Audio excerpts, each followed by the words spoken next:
12/2011 அப்போது மாண்புமிகு புரட்சித் தலைவர் அம்மா அவர்கள் டிடி தினகரன் அடிப்படை ஒப்புதல் நீக்கப்படும்.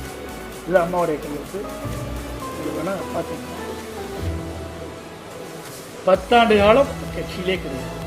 மாண்பு அம்மா அவர்கள் மறைந்தவர் இறந்தவர் அப்பொழுதுதான் இந்த இருச்சடங்கு. அதுவரைக்கும் அம்மா அவர்கள் இருக்கின்ற வரை அவர் சென்னை பக்கம் வந்தார். அவர் என்னை பற்றி பேசுகிறார். இது தேவையில்லை.